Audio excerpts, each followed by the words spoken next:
Anya took a deep breath, hoping that would provide some ease, but the longer Mr. Green kept his head lowered, the higher the temperature in the room seemed to rise. With just the slightest nod of her chin, she motioned toward the wall panel, and Alistair, her manager for group accounts, stood and adjusted the air controls. Alistair's movement made John Green lift his head.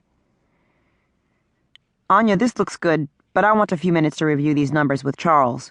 Is there an empty room we can use?" Although surprised by his request, Anya said, "Of course, we can leave you alone in here." She looked at David and Alistair, and they nodded. "No, let us go to another office." As Alistair led them from the conference room, Anya removed her suit jacket, hoping that the perspiration lines on her blouse weren't noticeable. "Is it hot, or is it just me?"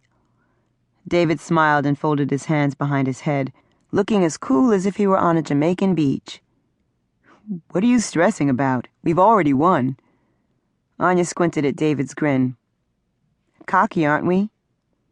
He shrugged and unfastened the single button on his jacket. "I just know this business, and I know the signs." A bit too eagerly, Anya leaned toward David.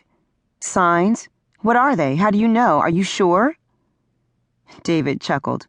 "The first sign is that they are very impressed with you." Anya stood and paced the long length of the room. She stopped in front of the mahogany panels, which hid the large-screen television they often used for presentations. "Usually I can read body language," Anya started. "But Mr. Green never even blinked his eyes." "Because he was staring at you." She ignored his comment. "And his sidekick, it's amazing to me that Charles is one of the partners. He's barely out of high school. I don't think he understood any of the numbers." "It is a curious team, but John's the numbers and decision man. There's nothing to worry about. They'll come back, tell us they want a few hours to compare our proposal to the others, and they will get back to us tomorrow or the next day." Anya jumped as the door of the conference room opened and Alistair returned. His normally put-together facade had melted in the heat. His tie was loosened and his blonde hair stuck to his neck. "Did they say anything?" Anya asked. Alistair hunched his shoulders.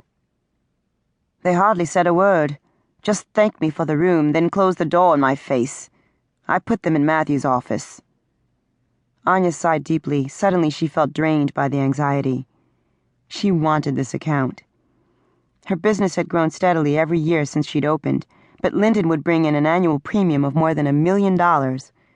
Winning this account would be the perfect celebration of her 10th year in business.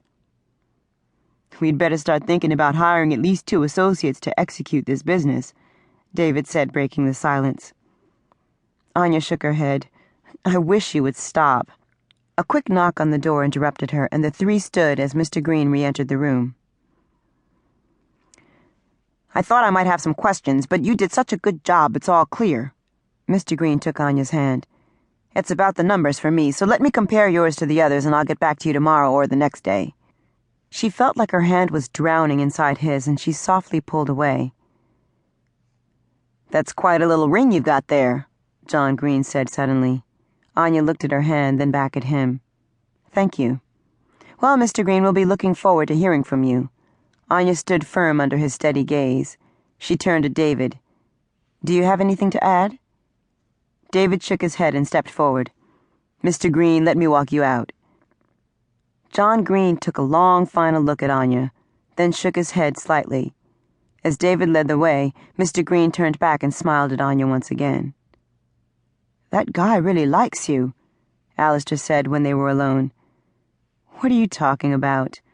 Anya had hoped that no one else had noticed the lewd looks the president of Linden had been giving her. She moved around the conference table, pushing in the chairs. "Whenever you talked, Mr. Green acted like he was hearing the voice of God. We got this account for sure. Well, if we get it, I hope it's based on more than that. Alistair, you guys did a great job." He nodded his thanks. "Let's get back to work. We have other clients depending on us." Alistair left Anya standing in the middle of the room, rubbing her arms to ward off a sudden chill.